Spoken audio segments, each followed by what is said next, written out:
بسم اللہ الرحمن الرحیم۔ السلام علیکم ناظرین، میں ہوں وسیم احمد اور آپ دیکھ رہے ہیں تازہ ترین حالات و واقعات پر تبصروں اور تجزیوں کا پروگرام زمانہ گواہ ہے۔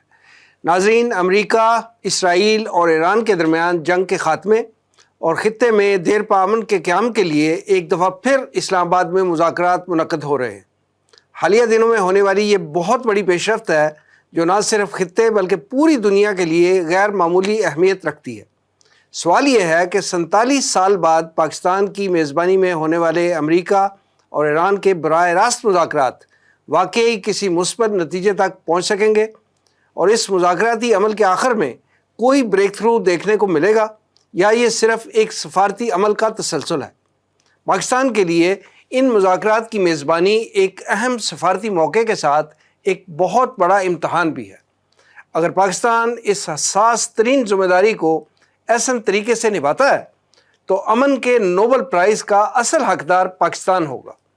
ہم آج کے پروگرام میں 38 دنوں تک جاری رہنے والی امریکہ، اسرائیل اور ایران کی یہ جنگ، پاکستان کی ثالثی کی بدولت 2 ہفتوں کی جنگ بندی اور اسلام آباد میں امریکہ ایران مذاکرات کے دوسرے راؤنڈ کی مختلف ڈائمنشنز پر بات کریں گے۔ میرے ساتھ تشریف فرما ہیں معروف دانشور اور مصنف پروفیسر محمد یوسف عرفان صاحب، ان کے ساتھ تشریف فرما ہیں تنظیم اسلامی کے ترجمان جناب رضا الحق صاحب، اور پروگرام کے آخر میں کراچی سے ہمیں جوائن کریں گے امیر تنظیم اسلامی جناب شجاع الدین شیخ صاحب۔ آئیے گفتگو کا آغاز کرتے ہیں۔ پروفیسر صاحب، امریکہ، اسرائیل، ایران کی جنگ کے خاتمے کے لیے مذاکرات کا دوسرا راؤنڈ جو ہے آئندہ چند دن میں متوقع ہے۔ آپ یہ فرمائیے کہ کیا اب تک کا جو مذاکراتی عمل ہوا ہے، کیا آپ اس سے مطمئن ہیں؟ اور پاکستان کی میزبانی میں ہونے والے اگلا راؤنڈ جو ہے مذاکرات کا، کیا ہم اس سے مستقل جنگ بندی اور دیر پا امن کے قیام کی کوئی امید رکھ سکتے ہیں؟ بہت بہت شکریہ۔ مذاکرات ہر جنگ کا، ہر لڑائی کا انجام جو ہوتا ہے وہ مذاکرات اور مصالحت ہوتی ہے۔ جی بالکل۔ اور مصالحت ایک دن میں نہیں ہوتی۔ اگر پہلا مذاکراتی راؤنڈ تھا تو میں سمجھتا ہوں ناکام وہ بھی نہیں تھا۔ اگر ناکام ہوتا تو ود ان اے ویک اور 10 days دوسرا راؤنڈ نہ شروع ہو جاتا۔ بالکل ٹھیک۔ اس کا مطلب یہ ہے کہ دونوں فریق امن پسندی کو پسند کر رہے ہیں۔ اب اس امن پسندی میں کامیابی کا جہاں تک تعلق ہے، اگر ہم 2 چیزیں دیکھیں کہ امریکہ اور اسرائیل کا پہلی ڈیمانڈ تھی وہ رجیم چینج کرنا تھی۔ فی الحال وہ اپنے زور سے رجیم چینج نہیں کر سکے، کیونکہ جلسے جلوس پروٹیسٹ ہوئے، مگر وہ پروٹیسٹ دوبارہ پبلک کی طرف سے نہیں آئے، یعنی پبلک بھی اس طرح کھل کے امریکہ اور اسرائیل کے ساتھ نہیں کھڑی، یا جس طرح وہ ایکسپیکٹ کر رہے تھے اس طرح پبلک باہر نہیں نکلی۔ ایک ناکامی ان کی یہ ہے۔ جی۔ دوسری پھر یہ ہرمز، آبنائے ہرمز ہے، اسٹریٹ آف ہرمز، اس کی ناکہ بندی جو ہے، اگر اس کو یونیورسل رولز دیکھیں تو یہ سب کی ہوتی ہے، سانجھی ہوتی ہے، مگر یہ سانجھی کبھی بھی نہیں رہتی۔ اگر ہم نہر سوئز کو دیکھیں تو عالم اسلام وہاں پر اپنی اس آبنائے کو، نہر سوئز کو کنٹرول اب تک نہیں کر پا رہا۔ یہاں پر ایران نے آبنائے ہرمز میں کنٹرول کا دعویٰ بھی کیا اور کچھ نہ کچھ کیا بھی، یہ ایک اسٹریٹجک ویپن کے طور پر استعمال کی گئی۔ اور دوسرا یہ ہے کہ آپ اس کا پرانا نام جو ہے آبنائے ہرمز کا، جو 10ویں صدی میں رکھا گیا تھا یہ نام، کیونکہ جب محمد بن قاسم یہاں آئے تھے اس وقت اس کا نام باب السلام تھا، امن کا گیٹ آف پیس، تو یہ گیٹ آف پیس ہی بن رہی ہے۔ ان 2 چیزوں میں دونوں صورتوں میں امریکہ اور اسرائیل کی ناکامی، اور ایران کے اندر بامبنگ جو ہے، پبلک جتنی نقصان ہوا ہے اور دیگر نقصانات جو ہوئے ہیں، یعنی حکومتی یا افراد مارے گئے، علی خامنائی صاحب کی وفات جو ہے، شہادت جو ہے، یا دیگر اکابرین کی، یہ معمولی بات نہیں ہے۔ تو اس چیز کو سامنے رکھ کے کہ خون ریزی ختم ہونی چاہیے، دونوں فریق میں سمجھتا ہوں کہ کسی حد تک ولنگ ہیں۔ اور اس چیز میں جو بہت بڑا فرق پڑا ہے کہ اس طویل مہینہ بھر کی بامبنگ کے بعد، مہینہ 1.5 کی، جو تیسرا فرق پڑا ہے وہ یہ ہے کہ اسرائیل اور امریکہ یہ یک جان 2 قالب تھے، اب یہ 2 جان 2 قالب ہیں۔ امریکہ اس طرح اسرائیل کے ساتھ نہیں کھڑا جیسے پہلے کھڑا تھا۔ وہاں کے عوام بھی ان کے خلاف ہیں. دوسرا آپ دیکھیے ہنگری میں پرو اسرائیل گورنمنٹ تھی اور جی ڈی وینس یہاں آنے سے پہلے ہنگری بیٹھے ہوئے تھے اور وہ شخص ہار گیا اور اس نے سب سے پہلا یہ کہا کہ ہم اسرائیل کے ساتھ ڈیفنس پیکٹ کو اس طرح فالو نہیں کریں گے، ویٹو نہیں کریں گے جیسے پہلے ہوا کرتا تھا. یعنی امریکہ کا بھی اسرائیل سے تھوڑی سی دوری اختیار کرنا. اٹلی نے بھی دوائی اٹلی نے بھی جو ہے دی وہ ہے، ختم کر دیا. پھر دیکھیے کہ یورپ کے اندر برطانیہ بھی اس طرح سامنے نہیں آیا، فرانس نہیں آیا. اس طرح یہ جو ایک رفٹ خود اس امریکہ کے اندر پڑی ہے اور امریکہ اور اسرائیل کے درمیان جو فرق پڑا ہے، میں سمجھتا ہوں اس جنگ کا یہ بہت بڑا بینیفٹ ہے، بہت بڑا فائدہ ہے کہ وہ جوڑی ٹوٹی ہے. اور جہاں تک ہوتا ہے کہ اب آگے راستہ کیا اپنائیں گے، میں یہ سمجھتا ہوں کہ اسرائیل بھی اپنی ہٹ سے نہیں ہٹے گا. اور کیونکہ اسرائیل کا پرابلم یہ ہے کہ وہ امپیریلزم چاہتا ہے، اس کو اپنی سرحدیں بڑھانا ہے کیونکہ وہ ان سرحدوں پہ رہتا ہے تو وہ کسی وقت بھی ختم ہو سکتا ہے. گریٹر اسرائیل کا جو اس کا پلان ہے، اس کے لیے اس کا سب سے بڑا جو ساتھی تھا اور شائننگ انڈیا، اسٹرانگ انڈیا، ہندو انڈیا جو تھا، کیونکہ برہمن آریائی ہیں اور لاسٹ ٹرائب ہیں یہودیوں کا. وہ جو کانسیپٹ تھا وہ اللہ تعالیٰ نے یعنی ایک رنگ میں یکدم بدل دیا مارکہ حق کی شکل میں، کہ انڈیا کی وہ کیفیت ڈومیننٹ اس خطے میں نہیں رہی جس کا وہ خواب دیکھ رہا تھا. جنگ تو وہ 4 گھنٹے کی تھی مگر انڈیا اب تک اور انڈین گورنمنٹ خاص طور پر مودی وہ زخم چاٹ رہا ہے اور وہ ختم نہیں ہو رہا، زخم رس رہا ہے تاحال. اب اس صورت میں یہ مذاکرات جو چل رہے ہیں اس میں امریکہ کا مذاکرات کے لیے تیار ہو جانا ہی بہت بڑی کامیابی ہے. اور پھر یہاں آ کر آنا اور پاکستان نے جو عزت اس دوران ایرانی گورنمنٹ کو دی ہے کہ دنیا میں کوئی مذاکراتی عمل کامیاب نہیں ہو رہا تھا. اگر ہم حماس کی طرف دیکھیں، پاکستان اس خطے میں اس میزبانی کی وجہ سے ایک ڈومیننٹ پار کے طور پر ابھرا ہے. اور اس ڈومیننٹ پار کا اندازہ لگائیے کہ وہ قیادت جو بنکر سے باہر نہیں آ رہی تھی ایران کی، ان کو ان کے گیٹ سے لیا ہے اور اسلام آباد میں رکھا ہے اور گیٹ تک واپس پہنچایا ہے.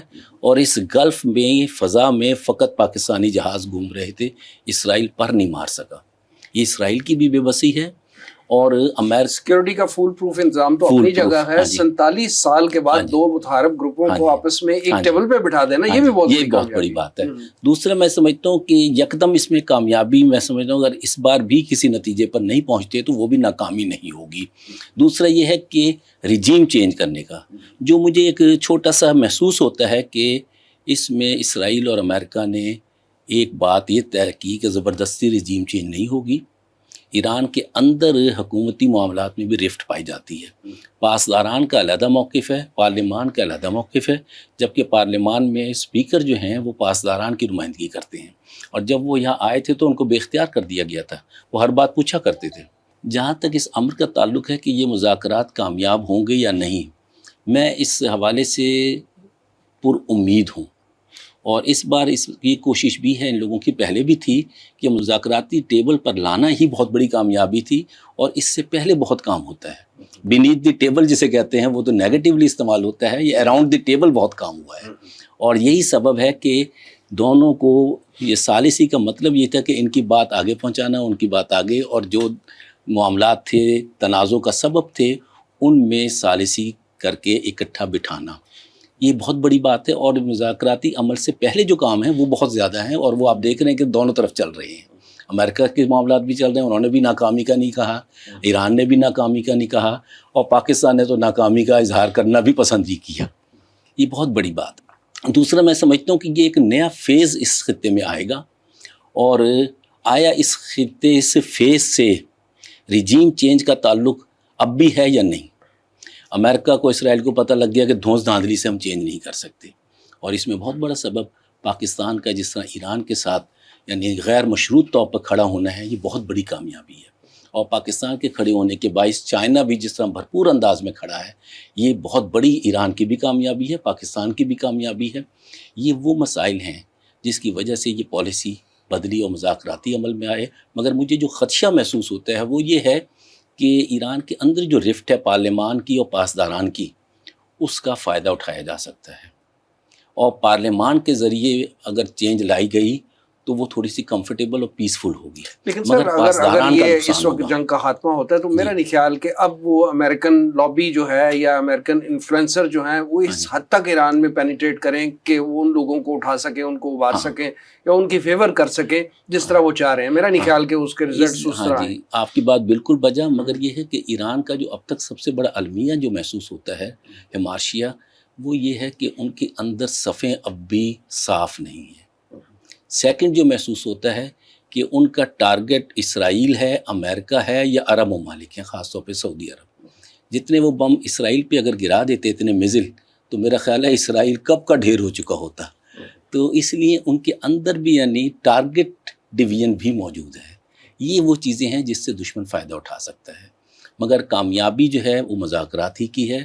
اور اس نے جو اس چیز سے پاکستان کو جو عزت, وقار, عظمت, عظیمت میسر آئی ہے اور ایک پوری دنیا میں ایک مقام میسر آیا ہے, وہ غیر معمولی ہے.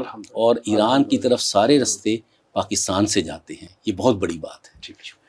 ضیاء الحق صاحب, نیو یارک ٹائمز جو ہے وہ امریکہ کا بڑا مشہور اور پرانا اخبار ہے, اس کی ایک رپورٹ چھپی ہے جس میں انہوں نے کہا کہ امریکہ جو ہے وہ ایران کو 20 سال کے لیے یورینیم کی افسودگی جو ہے وہ معطل کرنے کا کہہ رہا ہے, جبکہ ایران جو ہے وہ صرف 5 سال کے لیے کہہ رہا ہے کہ جی ہم 5 سال کے لیے تیار ہیں کہ ہم یورینیم کی افسودگی نہیں کریں گے.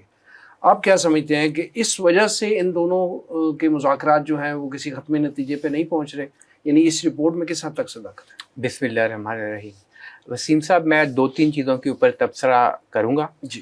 ایک تو یہ کہ یورینیم کی آفزودگی کے حوالے سے اصولی موقف تو یہ ہے کہ ایران کو ایک دن کے لیے بھی انریچمنٹ بند نہیں کرنی چاہیے. یہ آپ کا موقف؟ جی, یورینیم انریچمنٹ اور یورینیم کا ایک ڈراوا, اور یورینیم سے مراد ایٹمی ہتھیار کا ایک ڈراوا, یہ ایک اس وقت جو پوری خطہ ہے خاص طور پہ مڈل ایسٹ, اس میں اسرائیل کے لیے ایک بہت بڑا خطرہ ہے. اور اسی لیے وہ جو بھی بات کرتا ہے اس میں یورینیم یورینیم یورینیم بار بار اس کا تذکرہ کرتا ہے. تو ایران کو یہ اپنا جو ڈیٹرنٹ ہے یہ کسی صورت میں اس سے دستبردار نہیں ہونا چاہیے. دوسرا, جیسا کہ پروفیسر صاحب نے بھی فرمایا کہ یہ مذاکراتی عمل جو ہے وہ صرف وہی نہیں ہوتا جو ٹی وی پہ دکھایا جا رہا ہے, وہ تو ایک مختصر اس کا یوں سمجھیں کہ لبے لباب ہوتا ہے. بالکل صحیح. اس سے پہلے بہت ساری بیک ڈور ڈپلومیسی چلتی ہے, پھر وہ مذاکرات کی ایک فیز ہوتی ہے, کانفیڈنس بلڈنگ میئرز ہوتے ہیں, کچھ چیزیں مانی جاتی ہیں, کچھ چیزوں کے اوپر ابھی کچھ تنازعات ہوتے ہیں, کہا جاتا ہے کہ دوبارہ اس کے اوپر بات چیت کر کے, وہ میڈیا بریفنگ میں آتی بھی نہیں ہے. جیسا کہ یہ بہت کم میڈیا بریفنگ میں آئی کہ جے ڈی وانس, اس نے جب یہ مذاکرات ہو رہے تھے تو 21 کالیں کی, جن میں سے 20 ٹرمپ کو کی تھی اور 1 اسرائیل کو کی تھی. اور یہ سارے معاملات طے کرنے میں اس کا اپنا کردار کتنا تھا اور کتنا نہیں تھا. بھی جو ہے وہ 21 گھنٹے جاری رہا, وہ 21 گھنٹے, اور اس میں 3 دور ہوئے کم از کم. اچھا, ایک جاپانی ٹی وی کے اینکر نے کہا کہ جیرڈ کشنر کو اس میں موجود نہیں ہونا چاہیے تھا, جس پہ بڑا شور و غوغا مچایا گیا کہ یہ جو اینٹی سیمیٹزم اور یہودیوں کے خلاف بات کی جا رہی ہے. لیکن اس کی بات بالکل درست تھی کہ یہ صہیونیوں کا نمائندہ وہاں پہ موجود تھا, باقاعدہ یہودی موجود تھا. صہیونیوں کا نمائندہ تو مختلف بات ہے نا, ایک یہودی موجود تھا. ایران کی قوم اس جنگ کے بعد ان میں جو اختلافات تھے بھی نا, وہ بھی تقریباً ختم ہو گئے ہیں. اچھا, آپ نے دیکھا کہ لوگ پہلے سیکولرزم کے نام پر پروفیسر صاحب کر رہے تھے, آپ کے خیال میں وہ تحفظات اب کسی حد تک, جی کسی حد تک کہا جا سکتا ہے کہ منیمائز. اس کی ایک وجہ ہے, اس نے پوری قوم کو نیشنلزم کی بنیاد پہ گیلونائز کیا ہے. نیشنلزم, وہ اسلام کا نام اس طرح سے نہیں لیتے, وہ اپنی تہذیب کا نام لیتے ہیں. اور وہ جو سیکولر ایلیمنٹ تھا جو حجاب کے خلاف بھی بڑا اٹھ کھڑا ہوا تھا اور مغرب سے سپورٹ تھی, یہ چند سال پہلے کی بات ہے, اب وہ بھی نیشنلزم کی بنیاد پر ساتھ موجود تھے. اور پارلیمان میں بہرحال اتنی قوت بھی نہیں ہے, طاقت بھی نہیں ہے. اکثر ممالک میں ایسے ہی ہے کہ وہ کوئی ایسا فیصلہ کر سکے جو ملٹری اسٹیبلشمنٹ طے کر دے اس کے خلاف. ملٹری اسٹیبلشمنٹ ہی فیصلہ کرتی ہے. اور آپ نے دیکھا کہ ایران کے اندر اس کو نیو یارک ٹائمز نے ہی موزائک اسٹریٹجی کا نام دیا تھا کہ ان کی ایک ایسی اسٹریٹجی موجود ہے کہ اگر ایک لیئر ان کی جو قیادت کی وہ ختم ہو بھی جائے تو اگلی لیئر تیار ہوتی ہے پہلے سے ہی اور وہ انہی خطوط پر چلتی ہے. پھر یہ کہ اگر بہت ہی معاملات خراب ہو جائیں خدا نخواستہ تو پھر ڈی سینٹرلائز بھی کیا ہوا انہوں نے کہ اپنے اپنے ریجن کا جو کمانڈر ہے وہ سٹینڈنگ آرڈرز جو ملے ہوئے ہیں اس کے مطابق چلتا رہے گا. تو امریکہ اور اسرائیل دونوں کو یہ بات تو معلوم ہو چکی ہے کہ رجیم چینج کرنا ان کے بس کی بات نہیں ہے. نیو یارک ٹائمز کا تذکرہ آیا تو نیو یارک ٹائمز کے اندر ہی ایک اور آرٹیکل آیا ہے ابھی چند دن پہلے جس میں ایک صہیونی نے اپنی خواہش کا، میں تو یہی کہوں گا خواہش کا اظہار کیا ہے کچھ گراؤنڈ ریالٹی کو بھی سامنے رکھ کے کہ رجیم چینج کرنا تو ٹرمپ کے یا امریکہ کے بس کی بات نہیں ہے. اسرائیل کا نام نہیں لیا اس نے. آپ نے دیکھا ہوگا اسرائیل خاموش بیٹھا ہوا ہے گونگے شیطان کی طرح. تو لیکن مقاصد اسی کے ہیں پیچھے جو چل رہے ہیں. صرف تذکرہ بھی ہوا گریٹر اسرائیل اور باقی سارے معاملات، تفصیل کا موقع نہیں.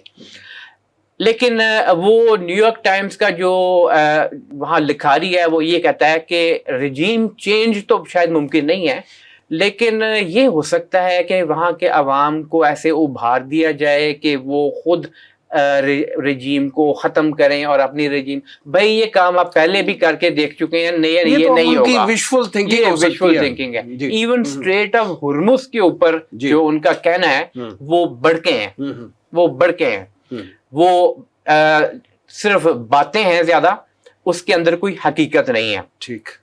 اچھا، اس کے ساتھ دو اہم معاملات جو جیسا کہ جڑے ہوئے ہیں.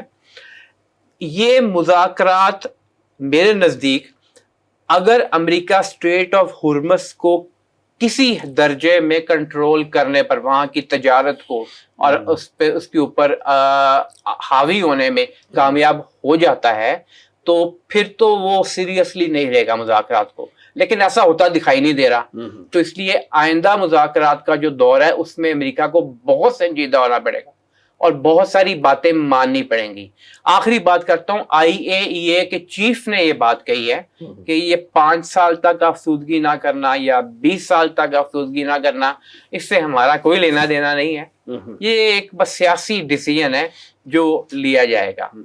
اب ایران نے بھی پتے کھیلے ہیں، امریکہ نے بھی پتے کھیلے ہیں، دیکھتے ہیں آئندہ کیا ہوتا ہے. ٹھیک ہے پروفیسر صاحب، وزیر اعظم پاکستان سعودی عرب، ترکیہ اور عمان کے ہنگامی دورے پہ ہیں. آپ کے خیال میں اس ہنگامی دورے کا مقصد جو ہے وہ مشرق وسطیٰ میں جو قیام امن کی کوششیں ہیں ان میں تیزی لانا مقصود ہے یا پاکستان کی مالی معاونت حاصل کرنے کے لیے یہ دورہ کیا جا رہا ہے؟ اور اس کے ساتھ ساتھ بالکل یہ بھی ہے کہ یہ بھی خبریں آ رہی ہیں کہ آرمی چیف جو ہیں فیلڈ مارشل صاحب وہ بھی ایران پہنچے ہوئے ہیں، تو ان کے دورے کے مقاصد کیا ہیں؟ یہ بھی ذرا بہت بہت شکریہ. مالی معاملات بہت پیچھے رہ گئے ہیں اور ذیلی ہیں. ٹھیک ہے. اور اس کی کیفیت تو آپ یہ اندازہ لگائیے کہ جب UAE نے، جہاں جے شنکر بھی بیٹھا ہوا ہے، اسرائیل بھی بیٹھا ہوا ہے، امریکہ بھی بیٹھا ہوا ہے، سارے بیٹھے ہوئے، عمان میں بھی یہ کیفیت ہے. انہوں نے پیسے مانگے تو انہوں نے کہا جی پیسے وصول کر لیجیے، ہم انہوں نے دے دیے. اب اس کی کیفیت کیا ہے؟ جتنے انہوں نے مانگے تو اس سے زیادہ سعودی عرب نے مذاکرات کے پہلے راؤنڈ میں ہی پیسے ڈپازٹ کرا دیے. جی، سعودی عرب کے وزیر خزانہ پاکستان تشریف لائے. جی. دوسری جو سوشل میڈیا کی خبر ہے اس کی تصدیق میں نہیں کہہ سکتا کہ $2 ارب پاکستان کے انڈسٹریز جو ہیں انہوں نے بھی جمع کرائے ہیں. تیسری خبر جو ہے اوورسیز پاکستانیز، ان کا کیونکہ اس وقت پاکستان پر اعتماد اور بھروسہ بہت زیادہ ہے، $3.5 ارب انہوں نے جمع کرائے ہیں. تو یہ جو صورتحال ہے، یعنی پاکستان کو معاشی معاملے میں جو ہے وہ پریشانی کا کوئی سامنا نہیں ہے. اور فیوچر کی جو معاشی کیفیت ہے وہ ہرمز ہے. اگر ہرمز میں امریکہ، اسرائیل اور انڈیا آ کے بیٹھتا ہے تو ہماری گوادر اور کراچی پورٹ بھی بے معنی ہو جاتی ہے. اور یہ جو کوسٹل ریجن ہے سعودی عرب کا، کویت ہو گیا، آگے عمان اور یہ بحرین، اور اوپر چلے جائیں تو UAE اور دبئی اور یہ سارا، تو سعودی عرب کی بھی ناکہ بندی ہوتی ہے، پاکستان کی بھی ناکہ بندی ہوتی ہے اور چین کی بھی ناکہ بندی ہوتی ہے. اس صورت میں پاکستان کا انٹرسٹ یہ ہے کہ یہاں پر اسرائیل اور امریکہ آ کے نہ بیٹھیں. پاکستان اور چائنا کا 100% موقف ایران کے ساتھ ہوگا اور یہی ایران کی جیت ہے. اور اس سے اندازہ لگائیے کہ مذاکراتی ٹیم پر آنا اتنا آسان نہیں تھا. ٹرمپ پچھلے ٹینیور میں اتنا منہ زور تھا کہ اس نے یروشلم کو یعنی کیپٹل قرار دیا. جی. اور پھر یہ ہے کہ جب یہ جیریڈ کشنر کا ذکر آ رہا ہے تو یہ زائنسٹ لائر ہیں اور ان کے داماد ہیں ڈونلڈ ٹرمپ کے. آپ یہ دیکھیے کہ ڈونلڈ ٹرمپ اس سب کے باوجود اور اسرائیل یہ سب کچھ برداشت کر رہا ہے اور اسرائیل کی جرت نہیں ہوئی کہ وہ سیبوٹاج کر سکے اس معاملے کو, اور پاکستان جس مہمان کو محفوظ رکھنا چاہے وہ رکھ سکتا ہے اس کی فضا بھی اسی کی ہے, زمین بھی اسی کی ہے, اور جس کو دور رکھنا چاہے رکھ سکتا ہے. یہ چھوٹی کامیابی نہیں ہے. اور ڈونلڈ ٹرمپ کا اس تمام کے باوجود پاکستان کو ثالثی کا مقام دینا, وہ میں سمجھتا ہوں کہ کچھ نہ کچھ بے بسی کا سبب بھی ہے. اور یہ جو ریفٹ پڑی ہے اس کو رائپن ہونے میں دیر نہیں لگ سکتی. اور یہ ہے کہ اگر آپ یہ چاہیں کہ جہاں عرصے سے اسرائیل امریکہ میں راج کر رہا ہے تو وہ یکدم ختم ہو جائے گا, وہ یکدم بھی نہیں ختم ہوگا, مگر مذاکراتی ٹیم پر آ کے بیٹھ جانا ہی بہت بڑی بات ہے. تیسرا یہ ہے کہ یہ قطر, سعودی عرب اور ترکیہ, یہ ڈیفنس پیکٹ جو ہے اور یہ آگے جو صورتحال بن رہی ہے اس میں آپ یہ دیکھتے ہوں, میں ایک پہلو تو اسرائیل کے امپیریلزم کا یہ ایک گلف میں دیکھ رہا ہوں, دوسرا میں ریڈ سی کی طرف دیکھ رہا ہوں. اگر ریڈ سی میں حالات بگڑتے ہیں تو سب سے زیادہ سعودی عرب کو نقصان پہنچتا ہے. ترکیہ ایجپٹ کی جو کیفیت ہے وہ آپ کے سامنے ہے.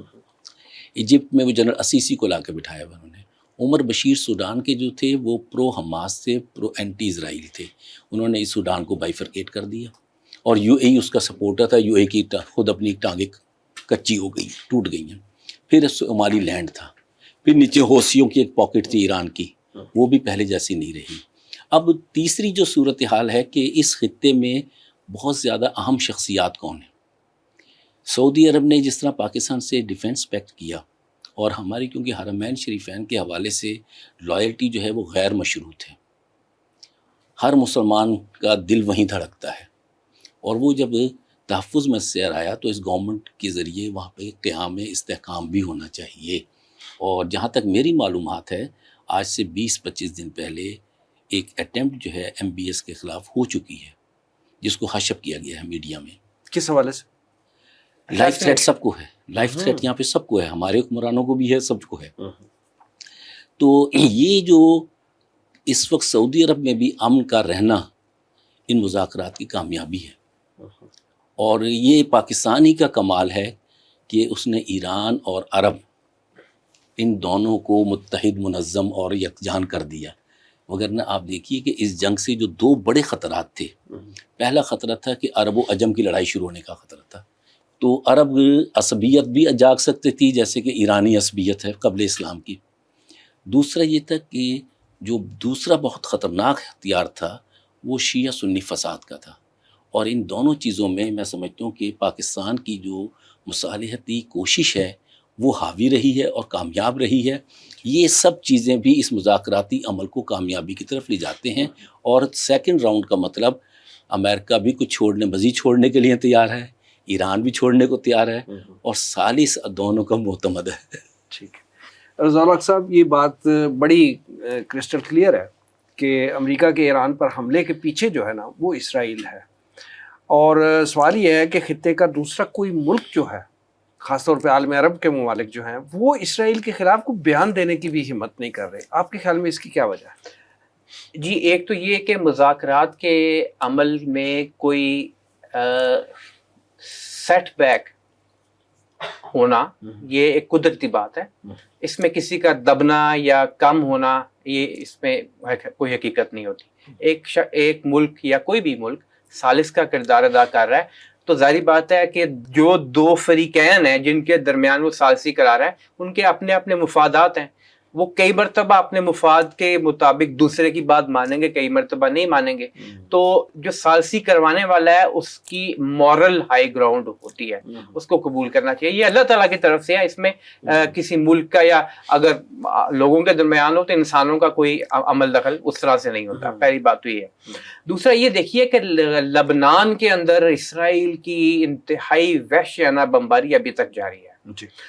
وہ اس بات کو باور کروا رہا ہے کہ اگرچہ میرے کہنے پر امریکہ, ایران اور اس خطے میں وہ معاملات یا وہ حالات پیدا نہیں کر سکا جو میں چاہتا تھا, لیکن میں دکھاؤں گا کہ میں کیا کر سکتا ہوں. اور وہ انسانوں کو انسان سمجھتا ہی نہیں، جو غیر یہودی ہیں. لیکن لبنان میں جو ہے امریکہ کی زیر نگرانی جو ہے وہ لبنان اور اسرائیل کے براہ راست مذاکرات بھی تو ہونے جا رہے ہیں. مذاکرات پہلے بھی ہوتے رہے ہیں، ناکام ہمیشہ ہوئے ہیں. مذاکرات کے لیے اسرائیل اعلان کرتا ہے، پھر بہانہ بنا کر پیچھے ہٹ جاتا ہے. یہ کوئی نئی چیز نہیں ہے، یہ اسرائیل کی تاریخ ہے. اور یہ صرف لبنان کے ساتھ ہی نہیں ہوا، ٹارگٹ وہ یہ ہے کہ حزب اللہ کا جو ہے وہاں سے اس کا خاتمہ کیا صرف لبنان کے ساتھ ہی نہیں ہوا، انہوں نے پی ایل او کے ساتھ بھی کیا، انہوں نے دیگر ممالک، آپ کیمپ ڈیوڈ سے لے کے اوسلو اکارڈ سے لے کے جہاں تک کی ہسٹری دیکھیں گے، ان کے باقاعدہ مذہب کے اندر، وہ مذہبی حکومت ہے، وہ یہ موجود ہے کہ جھوٹ بولو، جھوٹ بول کے حاصل کرو جو حاصل کرنا چاہتے ہو. تمہارا وہ ایک جنگ کی دھوکہ بازی ہے وہ کر رہے ہیں. غزہ میں ابھی تک وہاں پہ جینوسائیڈ جاری ہے اور مختلف طریقوں سے کرتے ہیں. کئی دفعہ میزائلوں کے ذریعے کرتے ہیں، کئی دفعہ خوراک بند کر کے، کئی دفعہ پانی بند کر کے، کئی مرتبہ ہسپتالوں کو تباہ کر کے. یہ ابھی تک وہاں معاملہ چل رہا ہے، لیکن لوگ بھول چکے ہیں کیونکہ معاملات اس طرف نکل آئے. اس کو بھولنا نہیں چاہیے، پہلی بات تو یہ. اور آپ نے دیکھا ہوگا کہ ان مذاکرات میں بھی جو ایک گلہ کیا جا سکتا ہے وہ یہ ہے کہ غزہ اور لبنان کے حوالے سے کوئی زیادہ بات نہیں کی، خاص طور پہ غزہ کے حوالے سے زیادہ بات نہیں کی گئی. اچھا، چین میں بھی امریکہ کے صدر ٹرمپ کا وزٹ ہے، اور چین نے گزشتہ دنوں اپوزیشن لیڈر جو تائیوان کے ہیں ان کو ہوسٹ کیا ہے، اور یہ شو کر رہا ہے کہ چین جیو پولیٹیکل سٹیج کے اوپر سمجھ رہا ہے کہ معاملات کس طرف بڑھ رہے ہیں، اور ممکن ہے مستقبل میں مجھے وہ ون چائنا پالیسی جس کا میں ابھی اعلان ہی کرتا ہوں، عملی طور پہ بھی اس کو اختیار کرنا پڑے. اور آخر میں یہ کہ ریڈ سی افریقہ کے ذریعے کنٹرول اس پہ حاصل کرنا، اور عربوں کو آپس میں لڑانا. یو اے ای اور سعودی عرب کی چپکلش کچھ عرصے سے چل رہی ہے، اور عربوں کو اور ایران کو لڑانا، یہ بھی ان کی کوشش تھی جو الحمدللہ ناکام ہوئی ہے. اور پاکستان کے افواج کے کچھ دستے اور کچھ جو طیارے ہیں، لڑاکا طیارے جنہیں کہتے ہیں، وہ جو سعودی عرب میں موجود ہیں، وہ بنیادی طور پہ اسرائیل کے اس خطرے، جو اس کا طریقہ واردات یہ ہے کہ وہ اسیسینیشنز کرتا ہے، اور یہ ہسٹری ہے اس کی پوری تاریخ، تفصیل کا موقع نہیں. بہرحال وہ اسیسینیشنز اور حملوں سے بچنے کے لیے اسرائیل کے، اور بہرحال پاکستان اس کے بارڈر پر، اس کے دروازے پر جب جا کے بیٹھا ہوگا تو اسرائیل بھی 100 مرتبہ سوچے گا. ٹھیک ہے پروفیسر صاحب، ابھی آپ نے اپنی گفتگو میں ذکر کیا کہ سعودی ولی عہد کو لائف تھریٹ ہے. جی، آپ یہ فرمائیں کہ کیا یہی وجہ ہے کہ چند دن پہلے جو ہے وہ پاکستان کے فوجی دستے جو ہیں اور لڑاکا طیاروں جو ہے وہ سعودی عرب گئے ہیں، یا آپ کے خیال میں کچھ اور بھی خطرات جو ہیں وہ سعودی اسٹیٹ کو جو ہیں وہ اس وقت درپیش ہیں؟ کمپریہنسو ہیں. ایک تو یہ کہ اس میں خطے میں سعودی عرب میں اگر کیوس پھیل جاتا ہے، ایک شخص کے ہٹنے سے کیوس پھیلے گا، کنٹرولنگ اتھارٹی نہیں رہے گی، ڈیفنس پیکٹ بھی آٹومیٹیکلی یعنی ویک ہو جائے گا. ٹھیک. سیکنڈ یہ ہے کہ اگر اس وقت سعودی عرب میں کیوس پھیلتا ہے تو ریڈ سی میں بڑی سہولت مل جاتی ہے اسرائیل کو. اور اسرائیل کا امپیریلزم جو اٹکا ہوا ہے وہ دو جگہ اٹکا ہوا ہے. ایک تو اللہ تعالیٰ غزہ کے اور حماس کے لوگوں کو ہمت، حوصلہ اور طاقت دے. یہ سائی آف حماس ہے جس نے یہ ساری صورتحال پیدا کی ہے. وہ مظلوم لوگ جن کی آہ اللہ نے سنی، اور سارا خطہ ایک تبدیلیوں کی نظر ہو رہا ہے. سر ایک تو یہ کنفرم کریں نا کہ کیا انہی خطرات کے پیش نظر جو ہے پاکستان کے فوجی دستے فوری طور پہ گئے ہیں اور لڑاکا طیارے بھی پہنچائے گئے ہیں؟ ہاں جی، فوری طور پر جو پہنچائے گئے ہیں اس میں دو خدشات ہیں. ایک تو یہ کہ گلف کی طرف سے کوئی انہونی نہ ہو.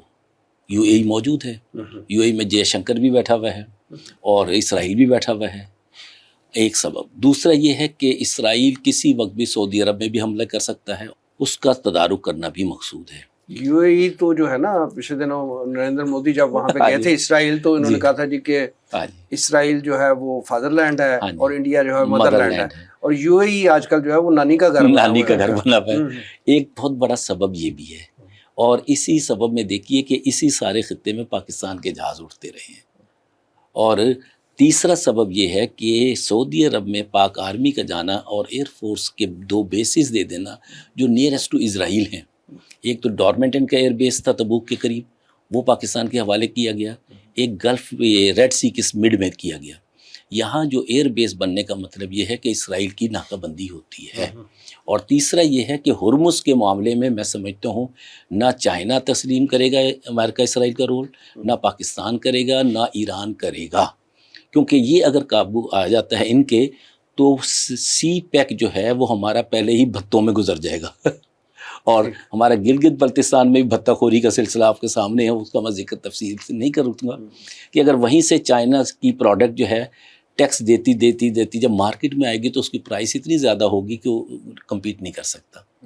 تو یہ جو ہے لائف تھریٹ ہی کر لیجئے ہرمز جو ہے اس کا کنٹرول پاکستان بھی اپنے سروائیول کے لیے کر رہا ہے، سعودی عرب بھی اپنے سروائیول کے لیے کر رہا ہے، اور چین بھی کر رہا ہے. اور یہ اتنا فارمیڈیبل بلاک ہے کہ جس نے اسرائیل کو فی الحال خاموش کر رکھا ہے. اسرائیل کہیں امن کے مذاکرات نہیں ہونے دیتا تھا، مگر پاکستان کے اندر امن کے مذاکرات پرامن انداز میں ہوئے ہیں، سلامتی کے ساتھ ہوئے ہیں. اور یہ فوجوں کا وہاں بھیجنا ایک سبب حرمین شریفین کی سیکیورٹی ہے کہ وہاں پر کوئی چیز ایسی بامبنگ نہ ہو. جیسے پہلے ایک ڈرون اڑا تھا جس کی آج تک صحیح خبر نہیں آئی کہ ڈرون کس نے چلایا تھا، مگر پاکستان کے ڈیفنس پیکٹ اور حرمین شریفین کا محافظ بننا یہ اس ڈرون کی وجہ سے تھا. اور اس کریڈٹ جاتا ہے سعودی MBS کو یا گورنمنٹ کو کہ انہوں نے صبح اٹھ کے ہی پاکستان کے حوالے کر دیا حرمین شریفین، پاکستان کی فورسز کے حوالے. اور سیکنڈ یہ کہ ڈیفنس پیکٹ کیا تھا کہ اسرائیل کی یہ کیفیات سے روکا جائے. اور وہ جو حملے ہو رہے تھے اس کا بھی کسی حد تک تدارک ہوتا ہے کہ بھئی یہاں ہمارا ساتھ ڈیفنس پیکٹ ہے، ذرا ہتھ ہولہ رکھیں. اور میں سمجھتا ہوں کہ انٹرسیپٹ کرنے کے لیے وہ جگہ جہاں ہے وہ بہت بہتر ہے. ورنہ الجبیل میں آپ نے دیکھا تھا کہ 2 گھنٹے پہلے بھی مذاکرات سے پہلے ہوا تھا.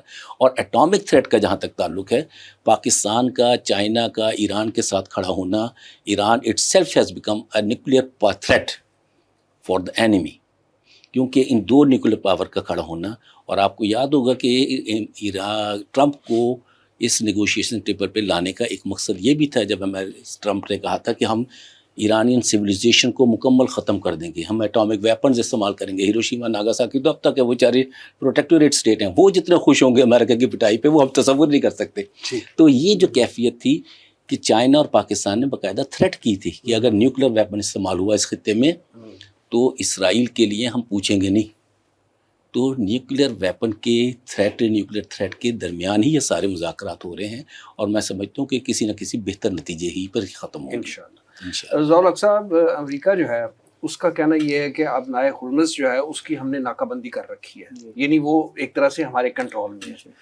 جبکہ ایران جو ہے وہ اس اہم ترین گزرگاہ جو ہے اس پر کنٹرول کا دعوے دار وہ بھی ہے. وہ کہتے ہیں جی ہمارا کنٹرول ہے، اور ہمارے انٹرنیشنل چونکہ وہ سارے بارڈر جو ہے وہ ہمارے کنٹرول میں ہے، اور ہماری اجازت کے بغیر وہاں سے کوئی جہاز گزر نہیں سکتا جب تک ہم اس کو اجازت نہ دیں. خوش قسمتی سے پاکستان کے جہاز وہاں سے گزرتے رہے ہیں.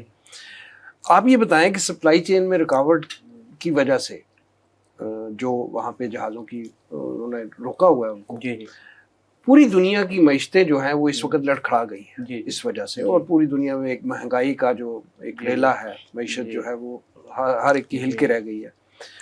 کیا فارمولہ ہو سکتا ہے کہ وہ اس اہم ترین سمندری گزرگاہ جو ہے اس کو پرامن بنایا جا سکے اور دنیا کی معیشتوں کے لیے یہ جو خطرہ بن گیا ہے وہ ٹل سکے؟ جی وسیم صاحب، آپ کے سوال کے 2 حصے ہیں، میں مختصراً ان دونوں کے اوپر ایک تبصرہ دیتا ہوں. ایک تو یہ کہ آبنائے ہرمز انٹرنیشنل واٹرز کے حوالے سے اگر اس کو دیکھا جائے تو اسی کے اندر، کیونکہ وہاں پہ دنیا بھر کی تجارت اس کی گزرگاہ ہوتی ہے، بالکل گزر ہوتا ہے وہاں سے. اور خاص طور پہ تیل، یہ خام تیل جسے کہتے ہیں، کروڈ آئل، برینٹ آئل دونوں. پھر جو فوڈ سپلائی کی مختلف اشیاء ہیں وہ وہاں سے گزرتی ہیں. اس کے علاوہ بھی بہت کچھ ہے. بنیادی طور پہ ایران اور عمان، ان دونوں کا اس کے اوپر اگر کوئی وہ اس پر ٹیکس وصول کرنا چاہتے ہیں تو رائٹ تو یہ مشترکہ ہوگا، یہ مشترکہ ہوگا اور ان میں شیئر ہوگا. یہ بات ایران نے ان مذاکرات میں بھی رکھی تھی سامنے، بالکل رکھی تھی. امریکہ تو بہرحال بدماش ہے، اور وہ بدماشی اپنے بحری بیڑے کے ذریعے آ کے یہاں پہ کہے گا کہ میں کنٹرول کرنا چاہ رہا ہوں. لیکن جس نوعیت کے بیانات سامنے آئے ہیں، اب دیکھیے کہ ٹرمپ نے کہا ہے کہ ہم اب جنگ جیتنے سے چند دن دور ہیں، یہ بڑکے ہیں. جے ڈی وانس نے یہ کہا ہے کہ ہم ایران کے ساتھ یہ ان کا جو نائب صدر ہے نیگوسیشن ٹیم کا ہیڈ وہی تھا, وہی ہے, اگرچہ کرنے والا کشنر تھا اصل میں, ٹھیک, لیکن ہیڈ وہ تھا نمائندہ, یعنی کہ یوں سمجھ لیں. اس نے یہ کہا ہے کہ ایران کے ساتھ جو ہے وہ ہم ایک بہت بڑی بارگین کی طرف جا رہے ہیں. یہ بڑے چن کے الفاظ استعمال کیے جاتے ہیں. بارگین ہمیشہ گیو اینڈ ٹیک کی بیسس پہ ہوتی ہے, وہ ایک کی فتح نہیں ہوتی. تو گیو اینڈ ٹیک کی بیسس پہ امریکہ کو یہ چلنا پڑے گا, وہ خود بھی اب یہی کہہ رہا ہے, گیو اینڈ ٹیک. تو جہاں تک آبنائے ہرمز کی بات ہے, اس کا کنٹرول یہ ممکن نہیں ہے کہ امریکہ کر سکے اس پورے خطے کے اندر اور ان حالات کے اندر, اور اسرائیل کو بھی اس بات کا علم ہو چکا ہے. سچویشن کتنی عجیب بن گئی ہے کہ at the end of the day جو اسٹیٹ آف ہرمز ہے اس کو کھلوانے اور اس کو محفوظ راستہ دلانے کے لیے جو ہے وہ ساری نیگوشیشن ہو رہی ہے. حالانکہ جنگ اس مقصد کے لیے تو نہیں لگی تھی. نہیں, اصل میں اسٹیٹ آف ہرمز تو پہلے کھلا ہوا تھا. جی تو اب ایسے لگ رہا ہے کہ یہ جنگ کا خاتمہ جو ہے وہ اسٹیٹ آف ہرمز جب تک سیٹل نہیں ہوتا اس وقت تک نہیں ہوگا. اس کی وجہ یہ ہے کہ جنگ کے گول پوسٹ امریکہ بدلتا رہا ہے. جی, وہ رجیم چینج سے سٹارٹ کر کے اس کے بعد پھر آگے یہ کہ وہاں کی ٹاپ کی عادت کو ختم کرنا, ڈیموکریسی لے کے آنا, وہ ساری باتوں سے پھر مگر گیا, پھر گیا, وہ ساری چیزیں تھی نہیں. بنیادی مسئلہ اسرائیل کا, اسرائیل وہاں پہ بیٹھ کر قبضہ کر کے پاکستان کے اوپر نظر رکھنا چاہتا ہے. ہم پہلے بھی یہ تذکرہ کر چکے ہیں, ایران ایک بہانہ ہے, نشانہ اصل پاکستان ہے. تو پاکستان کو بھی اس بات کا علم ہے, اسی لیے پاکستان نے پرو ایکٹیو میجرز لیے ہیں. اسرائیل ڈیفینسو پہ چلا گیا اس وقت. آپ دیکھیے کہ Israel, Pakistan, Bharat, China, North Korea, 5 ایسے ممالک کم از کم میں گنا سکتا ہوں جن کے پاس ایٹمی صلاحیت ہے, وہ اس خطے میں موجود ہیں. کتنا خطرناک خطہ ہے یہ, کسی وقت بھی شعلہ بھڑک اٹھے تو پھر رکنے والی بات نہیں ہے یہاں پہ. تو اس لیے سب بڑا سوچ سمجھ کے قدم ہٹا رہے ہیں. میں اختتام کروں گا اس چیز کے حوالے سے جو آپ نے فرمایا کہ دنیا کی معیشتوں میں اب امن دوبارہ نہیں آئے گا جیسے پہلے تھا, اب وہ آ بھی نہیں سکتا. احادیث کے اندر بعض میں ہمیں یہ خبریں ملتی ہیں کہ جو فتنوں کے دور ہوگا اس کے اندر فتنے ایک دھوئیں کی طرح, اس کا دہیمہ کہا گیا ہے کہ دھوئیں کی طرح ہوگا, معلوم نہیں ہو پائے گا کہ کیا ہو رہا کیا نہیں ہو رہا. اور ایک اور حدیث کے مطابق ایسے ہوگا جیسے ایک جگہ فتنہ ڈوبا, دوسری جگہ ابھر آیا, پھر وہاں ڈوبا تو تیسری جگہ ابھر آیا. تو یہ معاملات اب ایسے چلتے رہیں گے. اور ایون دجال کے حوالے سے سیاہ ستہ کی کتابوں میں موجود ہے کہ دجال کا خروج اس وقت ہوگا جب وہ انتہائی غصے کی حالت میں ہوگا. اب وہ غصہ کیا ہوگا, کہیں نہ کہیں اس کو کوئی بہت بڑی سیٹ بیک پہنچے گا, تو وہ خروج کی اپنی پوزیشن میں سامنے آئے گا. واللہ عالم. آبنۂ ہرمز جو ہے یہ عالمی سلامتی کی ضامن ہے اس وقت. اسے ماؤتھ آف گلف بھی کہتے ہیں, باب السلام بھی کہتے ہیں. اگر امریکہ, اسرائیل اور بھارت یہاں بیٹھتے ہیں, اور اس خطے میں بیٹھنے کا مطلب یہ ہے کہ ایرانی بلوچستان کے ذریعے وہ ہمارے گوادر تک قریب آ جاتے ہیں. کیا پاکستان افورڈ کر سکتا ہے یہ؟ بالکل نہیں کر سکتا. کیا ایران افورڈ کر سکتا ہے کہ اپنا کوسٹل ریجن کھو دے؟ سیکنڈ, پاکستان جس طرح اس خطے میں صاحب اسی وجہ سے کہہ رہے ہیں نا کہ پاکستان کو خطرات ہیں, اور پاکستان اسی وجہ سے پرو ایکٹیو سٹانس لے رہا ہے. اور اس خطے میں پاکستان کے بعد سب سے زیادہ اہم ریاست جو ہے وہ سعودی عرب ہے. سعودی عرب کے سارے کوسٹل ریجن پہلے ہی ویسل سٹیٹس میں ڈھلے ہوئے ہیں. پاکستان, سعودی عرب کو وہ پانی میسر نہیں آتا ریجن. اب سعودی عرب کا اس خطے میں یعنی پاکستان آرمی کا جانا گلف میں سیکیورٹی پریکیور کرنا ہے. سیکنڈ, ریڈ سی جو ہے وہاں کا مطلب یہ ہے کہ آپ نائلز کو بھی, ریڈ سی کو بھی, اور آگے چل کر میڈیٹرینین تک جاتے ہیں. لبنان اور غزہ کی یہ کیفیت ہے کہ غزہ سینڈی نہیں ہے. یہ کوسٹل ریجن اگر اس کے پاس آ جاتا ہے اسرائیل کے پاس, تو اس کے جہازوں کی روانی بڑی رواں ہوگی. سیکنڈ, لبنان کے بھی یعنی میڈیٹرینین سی لگتا ہے. یہ خطہ اسرائیل کے لیے امپیریلزم کا خشت اول ہے. اس کو اگر روکا جا سکتا ہے تو وہ اسٹرانگ اسٹیبل سعودی عرب کے ذریعے روکا جا سکتا ہے. اور یہ اسٹیبلٹی اور اسٹرینتھ جو ہے یہ بھی اللہ تعالیٰ نے پاکستان کو اسی وجہ سے پاکستان کا دفاعی معاہدہ جو ہے وہ بہت اہمیت اختیار بہت زیادہ. صحیح فرما رہے ہیں. رضا صاحب، گفتگو کے اختتام کی طرف بڑھتے ہیں اور اب ہم کراچی چلتے ہیں جہاں امیر تنظیم اسلامی جناب شجاع الدین شیخ صاحب ہمارے ساتھ لائن پہ ہیں. آئیے اس موضوع پر ان سے بھی بات کرتے ہیں. شجاع الدین شیخ صاحب السلام علیکم. وعلیکم السلام ورحمۃ اللہ وبرکاتہ. جناب یہ فرمائیے گا کہ امریکہ، اسرائیل اور ایران کی جنگ کے خاتمے اور خطے میں دیر پا امن کے قیام کے لیے اس وقت پوری دنیا کی نظریں اسلام آباد اور پاکستان کی طرف ہیں. بطور امیر تنظیم اسلامی حکومت پاکستان کی اس مثالتی اور سفارتی کردار کو آپ کس نظر سے دیکھتے ہیں؟ جی وسیم صاحب، جزاک اللہ خیرن کثیرہ. یقیناً اس میں کوئی شک نہیں ہے کہ اس وقت دنیا میں دنیا بھر کی نگاہیں پاکستان پر لگی رہیں اور امریکہ اور ایران کے درمیان جو مذاکرات ہیں اس کے تعلق سے اسرائیل تو آپ کہیے کہ اس نے تو اس کو دلی طور پر تسلیم کیا ہی نہیں، بلکہ جب یہ مذاکرات کی بات چلی ہے تو اسرائیل نے تو لبنان پر 100 سے زیادہ بم گرائے ہیں.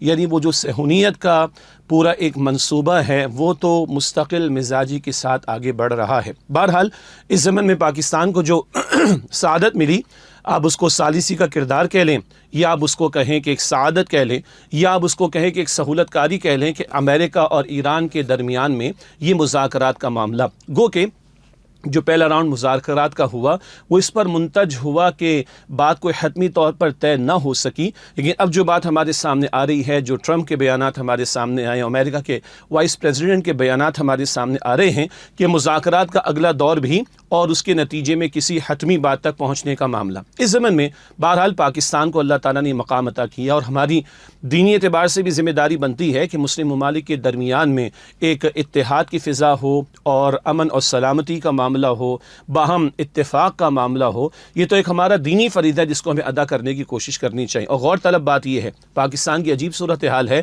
اور یہ تبصرہ بہت سے لوگوں نے کیا، خطاب جمعہ میں نے پیش کیا. عجیب ملک ہے، ہم مقروض بھی ہیں معاف کیجیے گا، ہم مقروض بھی ہیں. ہمارے ہاں پیدا ہونے والا ایک ایک بچہ اس وقت 3.25 لاکھ روپے کا مقروض ہے. IMF کے ہم مقروض ہیں. دنیا کے کتنے پریشرز ہمارے اوپر ہے. اندرونی خلفشار کا معاملہ بھی ہے. خلفشار کے ساتھ جو ہے وہ معیشت ہماری تباہی کے دہانے پر کھڑی ہے. آپس میں ہم کبھی دست و گریباں بھی ہو جاتے ہیں. قوم PSL کے میچز میں لگی ہوتی ہے اور ادھر امریکہ سے ایک پوری ٹیم آ رہی ہے، ایران سے ایک پوری ٹیم آ رہی ہے اور اسلام آباد میں مذاکرات ہوئے. بہرحال یہ ایک خوشائن بات بھی ہے کہ پاکستان کو یہ اس وقت اللہ تعالیٰ نے مقام عطا کیا ہے. اور ہمارا درد دل کیا ہے؟ ملک کا نام ہے اسلامی جمہوریہ پاکستان. ہم نے اسلام کے نام پر اس مملکت کو حاصل کیا. اگر ہم اسلام، یہ بہت بڑا بہت بڑا اگر ہے، اگر جس نام پر ہم نے اس مملکت کو حاصل کیا اس کی طرف ہماری پیش قدمی ہو تو پھر ہماری دنیا میں عزت کا عالم کیا ہوگا. سیدنا عمر رضی اللہ تعالیٰ جب یروشلم کا چارج لینے کو گئے تھے تو کہا گیا کہ ذرا اپنے گیٹ اپ کو تو درست کر لیجئے، بڑے لوگوں کی طرف جا رہے ہیں، چارج لینے جا رہے یروشلم کا. تو سیدنا عمر رضی اللہ تعالیٰ نے فرمایا تھا کہ عمر کو عزت کپڑوں سے نہیں ملی، عمر کو عزت اسلام سے ملی ہے. آج ہمیں بھی عزت اسلام سے ملے گی. وہ ایک سجدہ جسے تو گراں سمجھتا ہے 1000 سجدوں سے دیتا ہے آدمی کو نجات. تو ان حالات میں اگر یہ مواقع ہمیں مل رہے ہیں اور یہ سعادت مل رہی ہے، یہ مقام ہمیں مل رہا ہے، تو سوچئے جب اللہ کی طرف ہم رجوع کریں، اسلام کی طرف پیش قدمی کریں جس کے لیے اس مملکت کو ہم نے حاصل کیا، تو اللہ کس قدر عزت ہمیں اس دنیا میں عطا کرے گا. اللہ ہمیں اور ہمارے حکمرانوں کو اس کی توفیق عطا فرمائے. شجاع الدین شیخ صاحب، اس وقت عالم اسلام مشکل ترین دور سے گزر رہا ہے. ہمارے باہمی اختلافات اپنی جگہ، لیکن اسرائیل اور امریکہ کی سرپرستی میں طاغوتی قوتوں نے مسلم ممالک کو اپنے نرغے میں لے رکھا ہے. قرآن و سنت کی روشنی میں ہمارے ناظرین کی رہنمائی فرمائیں کہ مسلمانوں کی عظمت رفتہ کو بحال کرنے کے لیے عالم اسلام کو کیا لاہ عمل اختیار کرنا چاہیے؟ جی وسیم صاحب، بڑا اہم اور عملی سوال ہے اور میں سمجھتا ہوں کہ اللہ آپ کو جزائے خیر عطا فرمائے. میں سمجھتا ہوں کہ اسی طرح کے تجزیوں کی ہمیں ضرورت ہے. عالمی حالات پر تبصرہ ہونا چاہیے، بالکل ہونا چاہیے. سیاسی بصیرت بھی ہونی چاہیے، دائیں بائیں کے حالات سے واقفیت ہونی چاہیے. البتہ بقول ہمارے استاد ڈاکٹر اسرار صاحب رحمۃ اللہ علیہ کے، ایک آنکھ تو خوب کھلی ہوئی ہے مادی علوم والی، دوسری آنکھ ہماری بالکل بند ہو چکی ہے روحانی علوم والی، ہدایت کے علم والی. تو جیسے کہ آپ نے سوال میں فرمایا کہ قرآن و سنت کی روشنی میں ہمیں کیا رہنمائی ملتی، بڑا قیمتی سوال ہے. ہم مسلمان ہیں، ہمارا جینا مرنا اللہ کے دین کے ساتھ ہے. ان صلاتی و نسکی و محیای و مماتی للہ رب العالمین، بے شک میری نماز اور میری قربانی اور میرا جینا اور میرا مرنا سب اللہ کے لیے جو تمام جہان والوں کا رب ہے. بہرحال پہلی بات، امت کو جوڑنے والی شے کیا ہے؟ آج ہم تعصبات کا شکار ہیں، مالی مفادات کا شکار ہیں۔ سیدھی سی بات ہے، اسرائیل کے بارے میں ہمارے سامنے ساری باتیں کھل کر آ چکی، کس طرح امریکہ جو ہے وہ پپٹ بنا ہوا اسرائیل کے لیے ہم سب کے سامنے ہے۔ میں تو عرض کیا کرتا ہوں، جیسے کہا گیا کہ فرنگ کی رگے جہاں پنجہ یہود میں عرض کرتا ہوں کہ ٹرمپ کی رگے جہاں پنجہ نتن یاہو میں ہے۔ کس طرح صہیونیت والے آج اس کو ٹرمپ کو استعمال کر رہے ہیں، کس طریقے پر ایپسٹینس فائلز ایک طرف رہ گئیں اور ہم سب کو پتہ ہے کہ کیا کچھ اب سامنے نہیں آ رہا، اور امریکی خاتون اول کو کس طرح اپنی صفائی پیش کرنا پڑی ہے۔ یہ سب کچھ ڈانڈے کہاں جا کر ملتے ہیں؟ وہ صہیونیت کے منصوبوں کے ساتھ۔ بہرحال امت کے کرنے کا کام کیا ہے؟ دیکھیے، وہ جو کہا کہ اپنی امت پر قیاس اقوام مغرب سے نہ کر، خاص ہے ترکیب میں قوم رسول ہاشمی صلی اللہ علیہ وسلم۔ یہ قوم رسول ہاشمی، یہ امت رسول، یہ ایمان کی بنیاد پر امت ہے۔ قرآن فرماتا ہے نا سورہ حجرات کی آیت نمبر 10 میں، انما المؤمنون اخوہ، ایمان والے تو آپس میں بھائی بھائی ہیں۔ یہ عرب عجم کی تقسیم، یہ کالے گورے کی تقسیم، یہ تعصبات تو غیروں کے ہیں۔ ہمارا دین ایمان کی بنیاد پر ہمیں بھائی بھائی قرار دیتا ہے۔ پھر قرآن بتاتا ہے ہمیں سورہ آل عمران آیت نمبر 103 میں، فرمایا کہ وَاعْتَصِمُوا بِحَبْلِ اللَّهِ جَمِيعًا وَلَا تَفَرَّقُوا، اور تم سب مل کر اللہ تعالیٰ کی رسی کو مضبوطی سے تھام لو، یعنی قرآن حکیم کو، تفرقے میں مبتلا نہ ہو جاؤ۔ یہ قرآن جوڑنے والا، اسی کی تعلیم کو عام کرنا، اس قرآن کو عام کرنا کہ یہ ذہن کی یکسوئی عطا کرتا ہے، سوچ کی یکسوئی عطا کرتا ہے، امت کو متحد کرنے والا، ایمان کی آبیاری کرنے والا اور باطل کے مقابلے میں کھڑا کرنے والا یہ قرآن کریم۔ پھر اللہ کے رسول کا انقلابی مشن صلی اللہ علیہ وسلم، جو 3 مرتبہ قرآن پاک میں ذکر آیا، سورہ توبہ کی آیت نمبر 33 میں، سورہ فتح کی آیت نمبر 28 میں، سورہ صف کی آیت نمبر 9 میں، لِيُظْهِرَهُ عَلَى الدِّينِ كُلِّهِ، تاکہ آپ اس دین حق کو کل نظام زندگی پر غالب فرما دیں۔ یہ وہ مشن ہے، نبوی مشن صلی اللہ علیہ وسلم، جہاں حبشہ کے بلال ہوں، جہاں روم کے سہیب ہوں، جہاں فارس کے سلمان ہوں، ایک ہی صف میں کھڑے ہو گئے، محمود و ایاز، نہ کوئی بندہ رہا نہ کوئی بندہ نواز۔ یہ مشن اس امت کو جوڑنے والا ہے۔ آج ہم تفرقے میں اور سیاسی طور پر، مسلکی طور پر، فرقہ واریت کے اعتبار سے تقسیم ہو چکے ہیں۔ یہ قرآن جوڑنے والا اور رسول اللہ کا انقلابی مشن ہمیں جوڑنے والا، اس کی طرف توجہ قوم کو دلانی ہے، اور بلکہ امت کو دلانی، اور اس سے بڑھ کر مستقبل کا وہ منظرنامہ جو احادیث مبارکہ میں ہمارے سامنے آتا ہے، مسجد اقصیٰ کا معاملہ، اسی طریقے پر فلسطین کا معاملہ، اسی طریقے پر دجال کے آنے کا معاملہ، جناب مہدی کے آنے کا معاملہ، عیسیٰ علیہ السلام کے نزول کا معاملہ، یہ ساری باتیں احادیث میں ہم پڑھتے ہیں نا۔ وہیں ذکر آتا ہے جس کو بار بار بانی تنظیم اسلامی ڈاکٹر اسرار صاحب نے کھول کھول کر بیان کیا، وہ خراسان کا علاقہ، جس کو میں عرض کرتا ہوں گریٹر اسرائیل کی اگر باتیں ہوتی ہیں تو گریٹر خراسان کی ہمیں بات کرنی چاہیے۔ پاکستان ہے، افغانستان ہے، ایران ہے، یہ علاقے ہیں۔ پاکستان کے شمالی علاقہ جات، ایران کا ایک حصہ، اسی طریقے پر افغانستان کا بڑا حصہ، سینٹرل اسٹیٹس جو آزاد ان کا کچھ حصہ، یہ وہ خراسان کا علاقہ ہے۔ رسول اکرم علیہ السلام کے دور میں جو خراسان کہلاتا تھا، یہاں سے حضور علیہ السلام نے فرمایا کہ مستقبل میں فوجیں جائیں گی جناب مہدی کی نصرت کے لیے، پھر وہ عیسیٰ علیہ السلام کا نزول اور وہ دجال کا قتل ہونا، پھر اسلام کا غلبہ پوری زمین پر۔ ہمارے سامنے پکچر کلیئر رہنی چاہیے۔ یہ اتنا بڑا مشن ہے جو امت کو جوڑنے والا ہے، اس کی طرف پیش قدمی ہو، اس کی طرف توجہ ہو، اللہ کے دین کے ساتھ کمٹمنٹ ہو، تو پھر اللہ بھی فرماتا ہے ان تنصروا اللہ ینصرکم ویثبت اقدامکم، اگر تم اللہ کی نصرت کرو گے، اس سورہ محمد کی آیت نمبر 7 ہے صلی اللہ علیہ وسلم، تم اگر اللہ کے دین کی نصرت کرو گے تو اللہ تمہاری نصرت فرمائے گا اور تمہارے قدموں کو اللہ تعالیٰ مضبوطی عطا فرما دے گا۔ یہ ہے وہ نقطہ کہ جس کی طرف ہم بار بار توجہ دلاتے ہیں۔ سیاسی حالات پر تبصرہ بھی ہو، دائیں بائیں کے حالات کو بھی دیکھا جائے، لیکن قرآن و سنت کے نور سے ان چیزوں کو دیکھتے ہوئے وہاں سے رہنمائی لی جائے۔ اور وہ بات کہ وہ ایک سجدہ جسے تو گراں سمجھتا ہے، 1000 سجدوں سے دیتا ہے آدمی کو نجات۔ ایک اللہ کی طرف لوٹیں، ایک اللہ کی طرف پلٹیں، تو اللہ نے قوم عاد و سمود کو بھی مٹایا۔ آج کی طاقتور قوتیں جو بھی بظاہر دکھائی دیتی ہیں، اللہ کے سامنے ان کی کوئی حیثیت نہیں۔ جب ہم بحیثیت امت اللہ کے ساتھ کمیٹڈ ہوں گے اور اللہ ہمارے ساتھ ہوگا، تو ان ظالموں اور ان باغیوں اور ان سرکشوں کے مقابلے میں پھر اللہ کی نصرت ہمارے شامل حال ہوگی، اور پھر مظلوموں کی داد رسی بھی ہوگی، اور اللہ کی زمین پر اللہ کا دین غالب ہوگا۔ تو آسمان سے بھی برکتیں نازل ہوں گی، زمین سے بھی اللہ خزانے عطا کرے گا۔ اللہ اس نہج پر، اللہ کے دین پر عمل ہو، اس کے دین کی دعوت ہو، اس کے دین کے نظام کے قیام کی جد و جہد ہو، قرآن کی تعلیم کو عام کیا جائے، ایمان کی آبیاری کی جائے، اور بڑے مشن کی طرح متوجہ کیا جائے، تو ہم اپنے اختلافات کو بھلا کر متحد ہو کر یقیناً باطل کا مقابلہ کر سکیں گے۔ اللہ ہمیں اس کی توفیق عطا فرمائے۔ بہت شکریہ، جزاک اللہ خیرن کثیرا۔ شجاع الدین شیخ صاحب، آپ کا بہت بہت شکریہ۔ جناب رضا صاحب اور پروفیسر محمد یوسف عرفان صاحب، آپ کا بھی پروگرام میں تشریف آوری کا بہت شکریہ۔ ناظرین، یہ تھا آج کا پروگرام، آج کے لیے اتنا ہی۔ ہمارے تمام سوشل میڈیا پیجز پر اس پروگرام کا فیڈ بیک ضرور دیجیے گا. آپ ہمیں ای میل بھی کر سکتے ہیں. ہمارا ایڈریس ہے media@tanzeem.org. اگلے پروگرام تک کے لیے وسیم احمد کو اجازت دیجیے. اللہ نگہبان.